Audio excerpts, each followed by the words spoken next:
Welcome to Suspense, radio's outstanding theater of thrills. Tonight's episode is Banquo's Chair, originally broadcast June 1st, 1943, starring Academy Award winner Donald Crisp. The title alone sends a chill down the spine of anyone who knows their Shakespeare. Banquo was Macbeth's friend, murdered on his orders, yet his ghost returned to haunt the guilty king at his own dinner party. That image of the empty chair suddenly occupied by an accusing specter is one of theater's most powerful moments. Tonight's story takes that concept and runs with it. A retired Scotland Yard detective haunted by an unsolved murder from 20 years ago devises an elaborate trap. He invites the suspected killer to dinner at the scene of the crime, hoping a ghostly appearance will shock a confession from the guilty man. Donald Crisp was perfect for this role. He won the Oscar for Best Supporting Actor in How Green Was My Valley just 2 years earlier. His cold, calculating delivery as the detective creates real menace. You believe this man would stop at nothing to solve his case. What makes this episode unforgettable is its twist ending. Director William Spear loved this script so much he produced it 3 times on Suspense. Alfred Hitchcock adapted it for television in 1959. There's something timeless about guilt, ghosts, and justice delayed. Settle in, the dinner party is about to begin. Before we begin, the producer feels it incumbent upon him to reply herewith to the many inquiries concerning the solution of last week's story of the woman on the telephone called Sorry, Wrong Number. Due to a momentary confusion in the studio, an important line cue was delivered at the wrong time, and some of our listeners were uncertain as to the outcome of the story. For them, be it known that the woman, so remarkably played by Miss Agnes Moorehead, was murdered by a man whom her husband had hired to do the job. We should also like to announce that in response to many hundreds of requests, this suspense play will be repeated within a few weeks. And now, this is the Man in Black, here again to introduce our performance tonight of Suspense.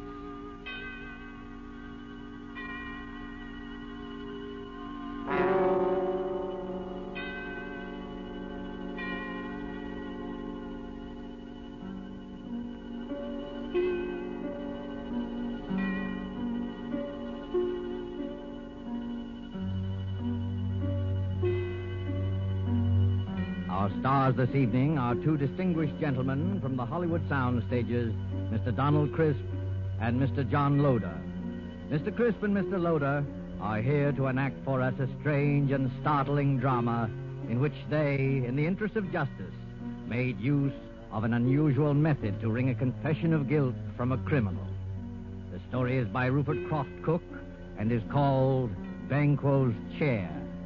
And so, with Banquo's Chair and the performances of Donald Crisp as Sir William Brent and John Loder as Arthur Grange, Sir William's friend who relates the story to us, we again hope to keep you in suspense.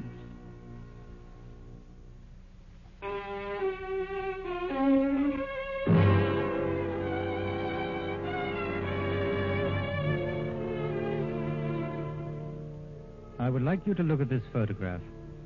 It's the picture of Sir William Brent, ex-head of the English Criminal Investigation. I knew Sir William well, and he always terrified me. Not in the sense that he was brutal or evil. He was none of that. But look at that cold face, particularly his eyes. When he looked at you, you flushed with guilt. Every misdeed you ever committed in your life floated over your face. A glance from him made you feel as if you were stark naked. He saw you with all your defenses down. Sir William was the scourge of criminals, coldly unemotional, utterly without fear or passion. He tracked them down mercilessly and never lost a case. There was no feeling in him, no pity, no hate, nothing but terrifying, cold intelligence. And he was deadly to everyone he went after. I'm going to tell you about his last case. A case that, well, even recalling it sends real shudders through me. I swear it's true. I saw it with my own eyes. I wish I never had. I witnessed it in all its dreadful details. One night at the club, about 11 o'clock, a boy came up to me. Telegram for you, sir. I ripped open the envelope and read the telegram. Dear Arthur, will you come and dine with me at Turret House, Sydenham on Thursday? There will be several guests, and I think I can promise you an unforgettable evening. It was signed by Sir William Brent. I was annoyed. I don't like to receive telegrams so late in the evening, and Sir William could easily have phoned, unless he didn't want to go into details with me. I decided to phone him.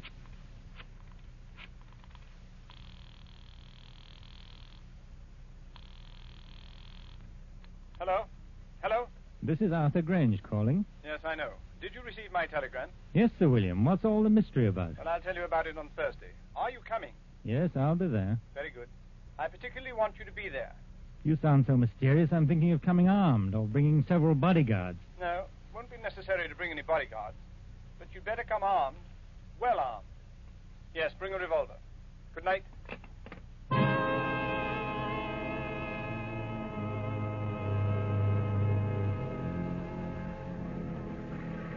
Early Thursday evening, I made my way to Turret House. A windy November rain slashed at the streets.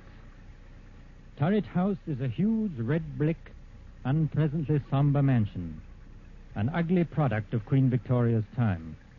There it squatted, back of the road, almost hidden to view by several dripping pine trees. The neighborhood had known better days. I walked up along the unkept path until I reached the great oaken door.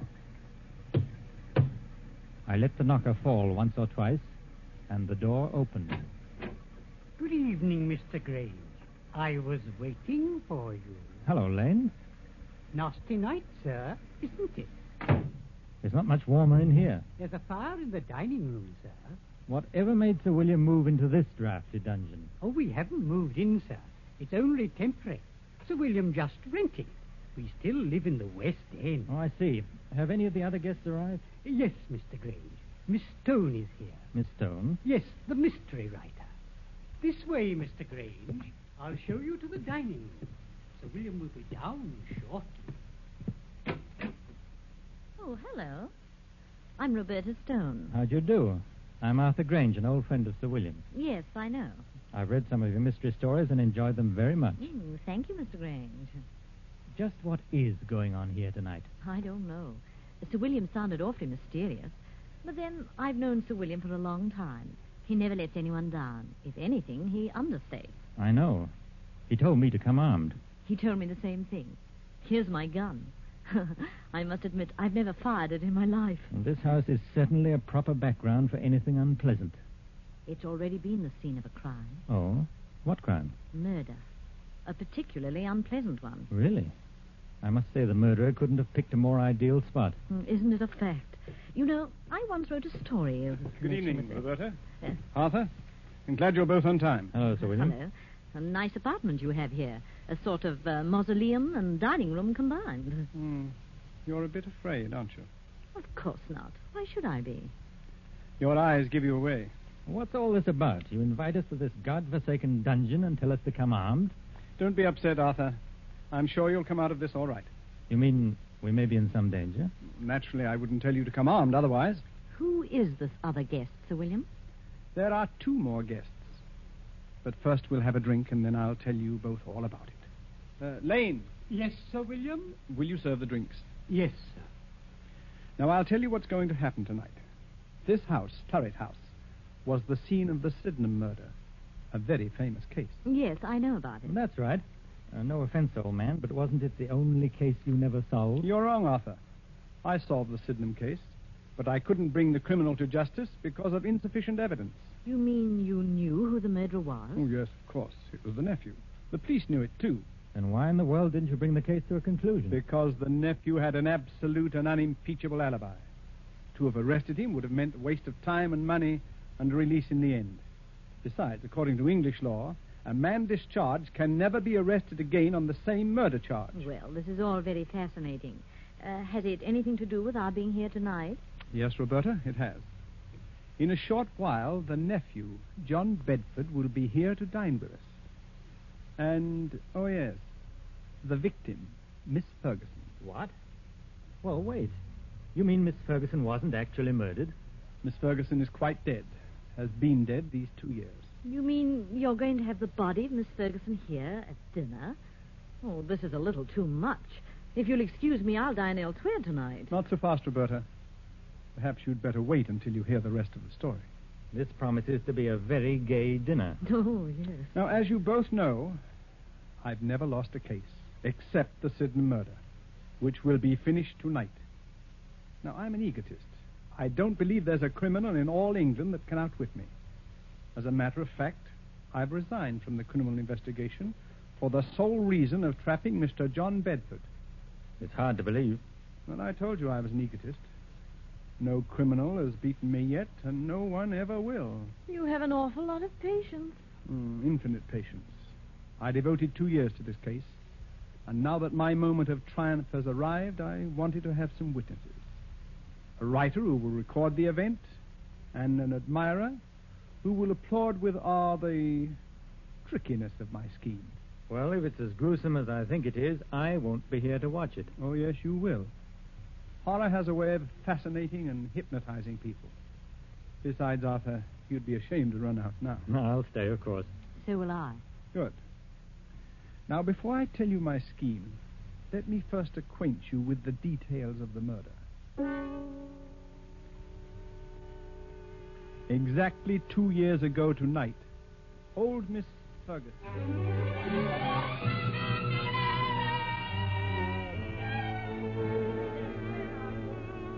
Where is that foolish maid? Yes, Miss Ferguson.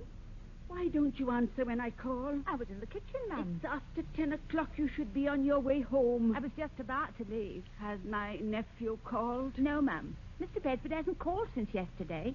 I told him he couldn't come in, just like you said. I don't ever want to see him again.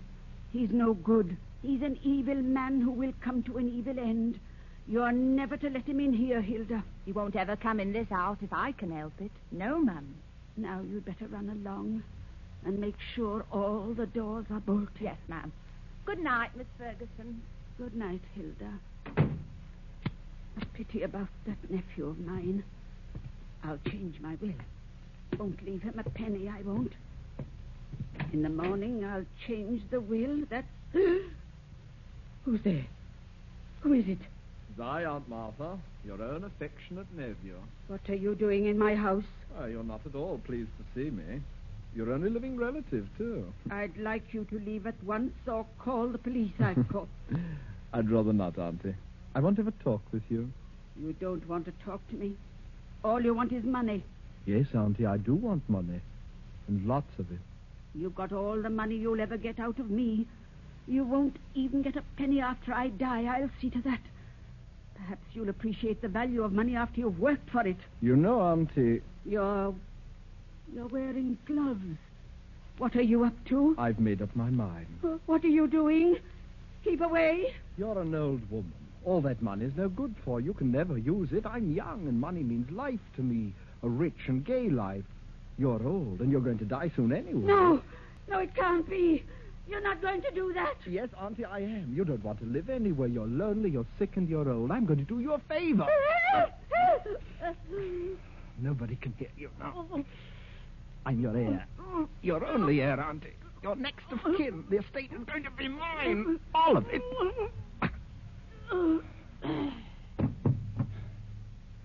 Now, don't you worry, Auntie. We'll have a fine funeral for you.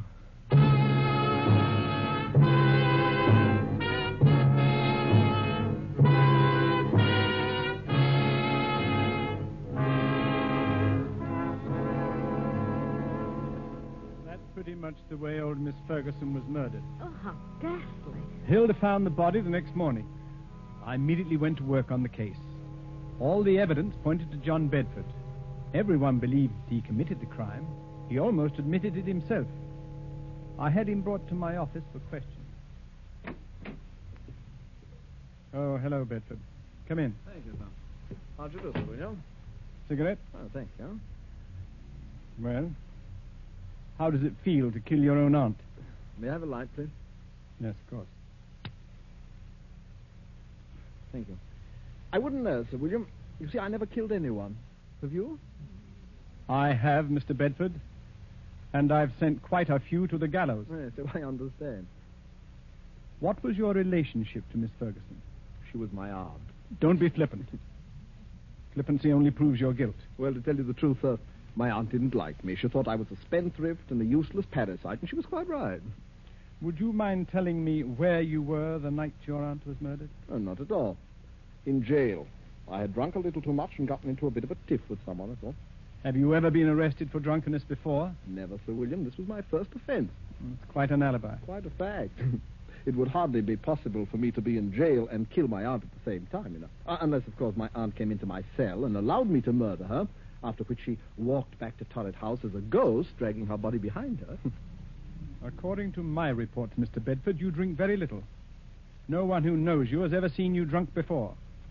You probably got drunk in joyful anticipation of murdering your aunt. As a thoroughgoing criminal investigator, don't you think you ought to check my story? I already have. You've done a very skillful job. Too bad you couldn't use your talents for something constructive. Well, why don't you arrest me, Sir William? No, Mr. Bedford. I have time. Plenty of time. Well, you'd better work fast. By the time you get around to me, I'll have spent all of my aunt's beautiful money. It's not the money we're after. It's you. Your beautiful life. Good day, Mr. Bedford.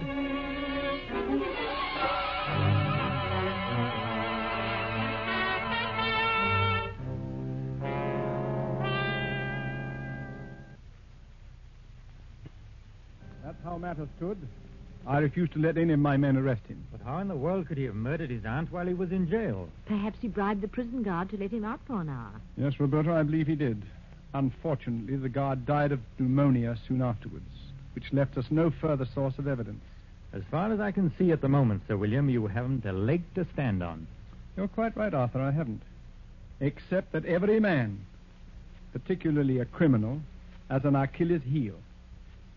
I discovered John Bedford's weakness. What is it? He's superstitious. And it annoyed me tremendously that John Bedford was my first failure. Here was a clever, calloused criminal who laughed at me. No one had ever done that before. Bedford knew I could do him no harm, and he made the most of it. Carefully and patiently, I thought it over. I looked upon Bedford as you would look on a Chinese puzzle. There is no such thing as an impregnable defense. A few months later, I went to visit Bedford. Well, Sir William Brent. What a surprise. Won't you come in, please? Thank you, Mr. Bedford. Well, I'm honored to have the great Sir William Brent pay me a visit. You're not after any more clues. I hope it gets rather tedious, you know. No, not at all. I know when I'm licked. Well, I don't want to appear smug, sir, but everyone has his Waterloo. Will you have a drink? No, thanks. I suppose you're curious about why I came here. Well, I'd hardly imagine it was a friendly visit. On the contrary, it is. You see, I admire brilliant people, no matter what they're calling. Oh, you're very flattering, Sir William. I've resigned from the criminal investigation. I'm a private citizen now. Yes, I've heard about that. Most people misunderstand me. It wasn't my love for justice that made me pursue my profession with such tenacity and... Success? With the sole exception of your case, of course. It was a game of skill to me. My wits against all comers. I lost in your case. But then we've all got to lose sometime, haven't we? I don't believe you, Sir William. You're still out to get me. Well, there isn't much of a chance, is there? I'm afraid not, Sir William. I've kept out of trouble so far. Knock wood. That's an odd habit for a man like you, knocking on wood. You're not superstitious, are you? Huh? Of course not. Just a habit since I was a child. I see. Well, now to the reason for my visit. I noticed in the papers that you're looking for a tenant for Turret House. Oh, yes, I am. I'd like to rent it. Well, the scene of the crime, huh? Well, of course, why not? There's no harm in it. As a matter of fact, I'll let you have it very cheaply. And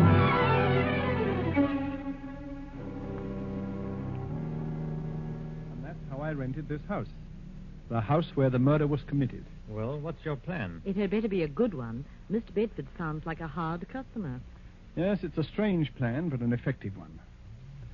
I saw Bedford frequently. Our acquaintance blossomed into a kind of friendship, an armed friendship, of course. He knew I was out to get him, and I wanted him to know that. He's vain, very vain. And this game intrigued him. I also learned that he was very superstitious, although he denied it vigorously. Tonight is the anniversary of the murder. And tonight, Mr. Bedford dines with us at 8 o'clock. It's nearly 8 now. Now, this is the plan.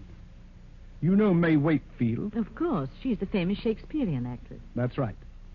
During dinner, she will enter the room in the precise likeness of Miss Ferguson, the murdered woman. We, of course, will pretend not to see her. We remain outwardly unconscious of her. Only Bedford will be aware of her presence. I believe Bedford will confess. I'd imagine he'd keep away on this night, especially if it's the anniversary. He's giddy with success. And also, the fact that Roberta Stone, the famous writer, is here with us, tweaks his vanity. He'll be here promptly. Oh, I don't like this. Well, this is just like one of your stories. It doesn't become you to be frightened. Oh, I won't run away. Well, there's one more thing. During dinner, the electric lights will be switched off at the main, and candles will be lit. Oh. We must have the correct atmosphere. You understand now? You're not to see May Wakefield. She doesn't exist for us. Is that clear? I'll look right through her. Oh, it gives me the creeps. That, I am sure, is our Mr. Bedford. The appearance of John Bedford suddenly made the whole scene grimly real.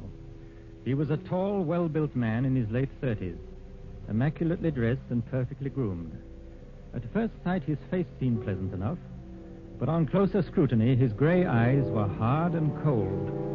He looked us over, all of us, with arrogance and superiority. I heartily wished I was elsewhere. This was one scene I had no desire to witness. After the introductions were over, we sat down to dinner. Is it still nasty outside, Mr. Bedford? Yes, and getting worse. Looks like we're in for a few days of this. Too bad. I was going to do some writing tomorrow. The soup is excellent. Yes, your cook should be congratulated, son. The soup's a masterpiece. Poor Alice. She's been my cook for 20 years. But she's given me notice, absolutely refuses to stay here, says this house is haunted. So? Roberta, this might make an interesting story for you. Yes, Sir William. You should speak to her. Alice swears that she has seen the figure of an elderly lady with finger marks on her throat walking about this house. Oh, come now, Sir William. This is too good. Such an obvious attempt to frighten me. Sir William is convinced that I murdered my aunt. Please, Sir William, a little more subtlety. Surely I deserve it. Perhaps the cook did see the figure. As you very well know, Mr. Bedford, I don't believe in ghosts, and I'm sure my cook never saw this elderly figure. It's all in her mind. Well, I'm afraid your little attempt didn't work, sir, but I must admire your graceful admittance of its failure. Yes, I suppose I'd better give up, shouldn't I? Oh, no, never give up. If at first you don't succeed, you know. Do you live very far from here, Mr. Bedford? Thank you, Miss Stone, but there's no need to change the topic. I hope you find this game as amusing as I do. I'm sorry, Mr. Bedford, but this isn't my idea of pleasant dinner conversation. Oh, we'll talk of pleasant things. I saw a very exciting play last night. Excuse me a moment. It's really fearfully hot in here. Do you mind if we get a little air, please? Oh, I'm sorry. It is rather warm. Lane, open one of the windows, please. Yes, sir. Awful weather, isn't it? Yes. I don't know how we're going to get home, really. It's a bad month of the year. I'd intended to go to the Riviera for... What's the matter? Honest. Lane, what on earth is wrong with the light? I don't know, sir. Well, don't stand there. Light the candles. We can't sit here in the darkness. And get the chauffeur. He knows something about electric lights. I'll call the chauffeur right away, sir. I'm terribly sorry about this. We've had trouble with the wiring before. The chauffeur will have it fixed in a few moments. Now, let's get on with our dinner. If this is one of your tricks, Sir William, Oh, have some more wine, Mr. Bedford. It was a tense and terrible moment. I looked at Roberta. She was pale and frightened. Bedford, for all his poise, was uneasy. He didn't know whether Sir William was planning anything or whether this was really an accident. My heart was pounding away, and my palms were moist with perspiration. Only Sir William appeared cool. There was not a trace of emotion in his face. Oh, Mr. Bedford, you were saying about visiting the Riviera. Yes? It's quite a change from England at this time of year. Well, I suppose I'll make the trip next month when I... What's the matter, Mr. Bedford? Nothing at all. I wish we could have some light. Rather difficult to see. Yes, I'm terribly sorry this had to happen just at dinner. Have a little more wine, Mr. Bedford. Yes, thank you. The figure of a woman had entered the room. She had come in silently, like a ghost. We all saw her, but not one of us moved. or made a sign of recognition. In the dim candlelight, she looked ghostly and unreal. Bedford looked at all of us to see if we also had seen the figure. But we ate our dinner grimly. He looked again, then shook his head and gulped more wine. Don't any of you see anything? See what, Mr. Bedford? This is another one of your tricks. Can't any of you see her? What's got into you, Bedford? It's my aunt. My aunt. Perhaps you've had too much to drink. Huh? Your aunt's dead, Mr. Bedford. You're not seeing ghosts, I hope. Perhaps I drank too much. Yes, of course. She's coming toward me. Now, calm yourself. I've never seen you like this. There's no one else here. Do you see anyone, Roberta? No, Sir William. I don't either. I'm leaving. I can't make you out, Bedford. You don't seem to be drunk. You're not wearing your gloves today, John. She's real. Can't any of you see her? Can't you hear her? What's come over you, Bedford? I'm leaving here. She's at the door. She won't let me out now. I'm an old woman. Money is no good for me. I'm lonely, John. I'm lonely. Let me fly on mouth out of my way. There's no one in your way, Bedford. Come, sit down. Get away from that door. I'll murder you again. You hear me on mother? I'll murder you again, you old witch. I'll murder you again. All right, switch on the lights. Now, Officer Graham. Come along. What? Arrest him. You've heard the confession. Put the handcuffs on him. I've got him, sir. Heaven. Oh, I have never seen anything so horrible. Well, Bedford, it seems that I've finally caught up with you. I'll kill her again. I'll kill her again. That wasn't your aunt. It was May Wakefield, the actress. I'll kill her again. I'll kill her again. Take him away, Graham. He's in a state of shock. Well, shall we continue with our dinner? I hope you're fully satisfied, Sir William. Quite. It's been a long job, but it has ended as I knew it would. I'm most grateful to you both for your help. I thought it was a pretty grim affair. Oh, your methods repel me. But I suppose you know your job. May Wakefield certainly knew hers. That was the finest piece of acting I've ever seen. Her makeup was incredibly good. We must congratulate her. She's probably gone to her room. Lane. Yes, sir. Please call Miss Wakefield. Miss Wakefield, sir? Yes, the lady who's been assisting us this evening. Well, I'll look for her, sir. Yes, tell her to come down and join us. We have a fine dinner waiting for her. Excuse me, sir. But this telegram came a little while ago. I didn't want to disturb you during dinner. Oh, yes, let me have it.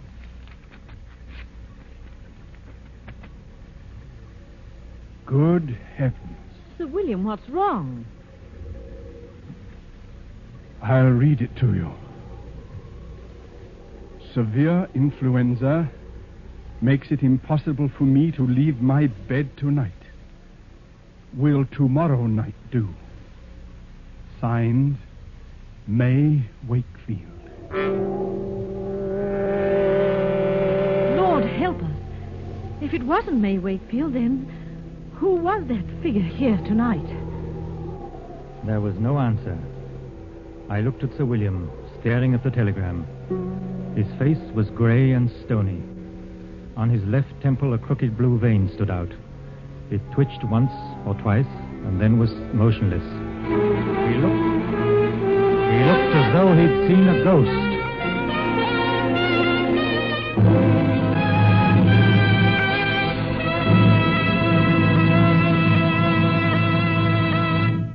And so closes Banquo's Chair, starring Donald Crisp and John Loder. Tonight's tale of Suspense. Now you may want to make a note of a change of time in these programs. Beginning next Tuesday, Suspense will be heard a half hour later, or 10 to 10:30 Eastern War Time.